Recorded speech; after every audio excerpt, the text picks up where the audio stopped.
मैंने इंदिरा गांधी का समर्थन क्यों किया? मैं उनसे 1974 में बॉम्बे की यात्रा पर मिला था और उन्हें अपनी समस्याओं के बारे में बताया। इंदिरा ने मेरी बात को निष्पक्षता से सुना। मैं उस महिला की प्रशंसा करता हूं और हमेशा करता रहूंगा। ये शब्द थे हिंदू हृदय सम्राट बाला साहब ठाकरे के।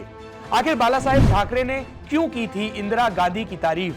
एक हिंदूवादी नेता होकर भी बाला साहब ठाकरे ने क्यों किया था आपातकाल का समर्थन? जब इंदिरा गांधी ने अटल, आडवाणी जैसे नेताओं को इमरजेंसी के वक्त में जेल में डाल दिया, तब भी इंदिरा गांधी बाला साहब ठाकरे पर मेहरबान क्यों रहीं? आज हम आपको बताएंगे बाला साहब ठाकरे और कांग्रेस के गठबंधन की रियल स्टोरी, जिसने महाराष्ट्र की राजनीति को पूरी तरह बदल दिया।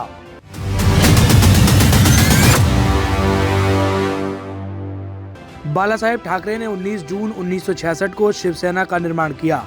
1970 में मुंबई की विले पार्ले विधानसभा सीट का उपचुनाव जीतकर वामनराव महाडिक शिवसेना के सबसे पहले विधायक बने। 1971 के लोकसभा चुनाव में बाला साहब ठाकरे ने कांग्रेस ओ के साथ गठबंधन किया और 3 कैंडिडेट उतारे, लेकिन सफलता नहीं मिली। ये वो दौर था जब कांग्रेस 2 टुकड़ों में बट चुकी थी।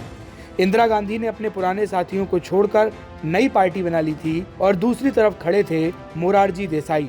शिवसेना ने इंदिरा गांधी के साथ न जाकर मोरारजी देसाई की कांग्रेस के साथ गठबंधन किया। 1972 के विधानसभा चुनाव में शिवसेना 26 सीटों पर चुनाव लड़ी और सिर्फ 1 सीट पर जीत हासिल कर पाई। 25 जून 1975 को देश में आपातकाल की घोषणा की गई। देश के तमाम बड़े नेता अटल बिहारी वाजपेयी, जयप्रकाश नारायण, आडवाणी समेत तमाम नेताओं को जेल में बंद किया गया। बाला साहेब चुनिंदा नेताओं में से थे जो न जेल गए और न ही आपातकाल में उनकी आवाज दबाई गई। बाला साहब ठाकरे ने आपातकाल के फैसले पर कांग्रेस और इंदिरा गांधी का समर्थन भी किया। करीब 45 साल के अपने राजनीतिक सफर में उन्होंने कभी भी कांग्रेस पार्टी का समर्थन नहीं किया था। वो अक्सर इंदिरा गांधी पर केंद्रित कार्टून बनाते थे, पीएम के रूप में उनके फैसलों पर कटाक्ष करते थे। पर जब इंदिरा गांधी ने इमरजेंसी का ऐलान किया तो वो इंदिरा के समर्थन में खड़े हो गए। भारत ने साल 1971 में जब पाकिस्तान को धूल चटाई और बांग्लादेश के रूप में एक नए देश का जन्म हुआ, तो ठाकरे ने इंदिरा गांधी की तारीफ की और कहा कि वो जो चाहती हैं कर देती हैं। 31 अगस्त 1975 को बाला साहेब ने अखबार मार्मिक में लिखा कि देश में फैली अस्थिरता से निपटने के लिए इंदिरा गांधी के पास सिर्फ इमरजेंसी ही एकमात्र उपाय था। 1977 में जब लोकसभा चुनाव हुए तो बाला साहेब ने अपने उम्मीदवार नहीं उतारे, बल्कि इंदिरा गांधी के लिए जगह जगह प्रचार किया। कांग्रेस का समर्थन करना इस बार बाला साहेब को काफी भारी पड़ा। 1978 के महाराष्ट्र विधानसभा चुनाव में शिवसेना के 35 प्रत्याशी चुनाव में उतरे, लेकिन सभी को करारी हार मिली। 1979 में बीएमसी के चुनाव हुए, जिसमें शिवसेना ने मुस्लिम लीग के नेता गुलाम मोहम्मद के साथ समझौता कर लिया, लेकिन ये गठबंधन ज्यादा दिनों तक नहीं चला और एक बार फिर शिवसेना कांग्रेस के साथ आ गई। जब ठाकरे से पूछा गया कि क्या ये सच है कि आपातकाल के दौरान आपके व्यक्तिगत रुख के कारण ही सेना में दरार पैदा हुई थी, आपके अधिकांश सदस्य कांग्रेस को दिए गए समर्थन से नाखुश थे और चुनाव के दौरान जनता पार्टी के उम्मीदवारों के लिए गुप्त रूप से प्रचार कर रहे थे, तब बाला साहेब ठाकरे ने कहा था, हाँ मैंने ये भी सुना है, मेरे ज्यादातर सैनिक युवा और कच्चे लड़के हैं, वे कभी कभी बहक जाते हैं। ऐसा कुछ मामलों में हुआ होगा, लेकिन बड़े पैमाने पर नहीं। कुल मिलाकर पूरी पार्टी मेरे पीछे है। मैं आपको बताता हूँ मैंने इंदिरा गांधी का समर्थन क्यों किया। मैं उनसे 1974 में बॉम्बे की यात्रा के दौरान मिला, उन्हें समस्याओं के बारे में बताया था जिनका हम महाराष्ट्रवासी सामना कर रहे हैं। उन्होंने मेरी बात को निष्पक्षता से सुना था। मैं उस महिला की प्रशंसा करता हूँ और करता रहूंगा। जब ठाकरे से पूछा गया कि क्या आपने आपातकाल के दौरान इंदिरा गांधी से कोई समझौता किया, तब उन्होंने कहा, मैंने किसी से कोई डील नहीं की, संजय गांधी से तो बिल्कुल नहीं, मैं उनसे कभी नहीं मिला। मैं उनसे सिर्फ एक बार 1974 में मिला था जब वे बॉम्बे आए थे। मैं ये भी जानता हूँ कि इंदिरा पर शिवसेना पर प्रतिबंध लगाने का बहुत दबाव था। अगर सरकार ने शिवसेना पर प्रतिबंध लगा दिया होता तो मुझे जेल में डाल दिया होता तो पूरा बॉम्बे जल उठता। और ये सच नहीं है कि हम आपातकाल से अछूते थे। मुझे भी बहुत सी यातनाएं झेलनी पड़ी, लेकिन इस देश में आपको न्याय नहीं मिल सकता, आपको इसे खरीदना पड़ता है। आज हम सुनते रहते हैं कि कैसे लोकतंत्र को बचाया गया है। हम लोकतंत्र के बारे में जानते क्या हैं? हम इसके बारे में ABC भी नहीं जानते।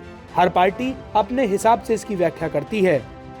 इंदिरा गांधी के बारे में बाला साहेब ठाकरे ने कहा था, इंदिरा गांधी ने देश के लिए बहुत कुछ अच्छा किया है, मैं उनके हर काम का बचाव नहीं कर रहा हूँ।